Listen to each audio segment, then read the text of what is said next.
ঢাকাবাসীকে সবাইকে আমার একটা কথা বললেই না, আমি একটা কথা বলবো যে ছাত্র ভাইদের পক্ষে নিয়ে, যে এই ঢাকা ভার্সিটির মধ্যে যে আমাদের ছাত্র ভাইরা যে কোঠা আন্দোলন, মুক্তিযুদ্ধের কোঠা আন্দোলন নিয়ে যে যুদ্ধ করার পর আমাদের দেশের সাধারণ জনগণের সব বাংলাদেশের লোক সব দল একসাথে যুদ্ধ করে আমরা লাশ পর্যায়ে এক দফা নিয়ে যাওয়া এই স্বৈরাচার শেখ হাসিনা বিগত 15 বছর ছিল, তার আমরা যে ইন্ডিয়ায় পাঠিয়েছি। আমাদের কথা ছিল কি আমরা স্বৈরাচার পতন করব। আর আমার একটা কথা না বললেই না, সবারই আশা আশঙ্কা ছিল, সবারই ভালোবাসা ছিল।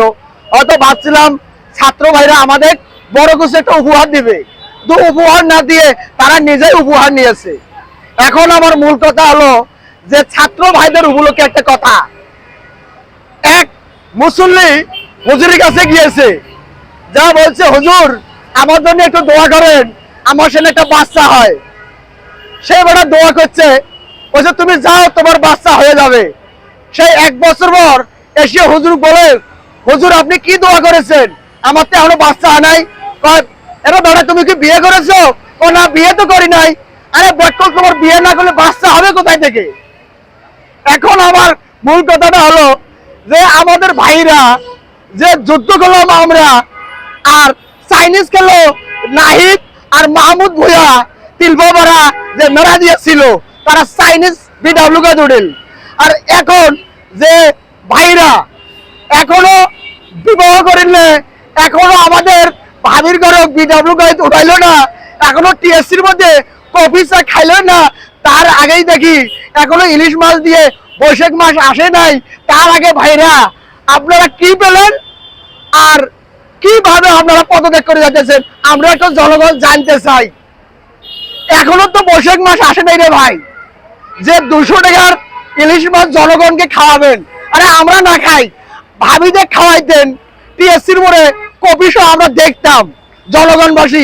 আসলে আমাদের বাংলাদেশের তরুণ তরুণ ছেলেরা যে কথাগুলো বলেছিল সব ঠিক আছে, আমরা ইলিশ মাছ পেলাম না, আমরা ভাবি দেখলাম না, আমরা কফি গেলাম না, তার আগেই আপনারা পদত্যাগের দেশ থেকে চলে যায়। কোথায় যাবেন আর কি করবেন? আপনার সংগঠন আপনারা করতেছেন মানতেছি, বাংলার মাটিতে কটা ভালো ছাত্র রাজনীতি, কটা ভালো, যেমন ভিবি নূর ভাই করেছে, দেশনায়ক তারেক রহমান করেছে, যারাই ছাত্র যে রহমান করেছে, সবাই করেছে বাংলাদেশে।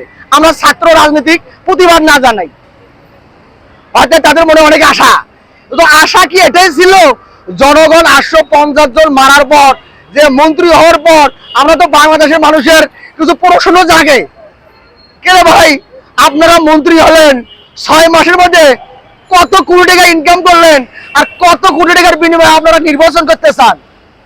বাংলার মাটিতে আমাদের সাধারণ মানুষের প্রশ্ন জাগে, জাগারও দরকার। আমরা জানি ওর মধ্যে অনেক কিছু আছে।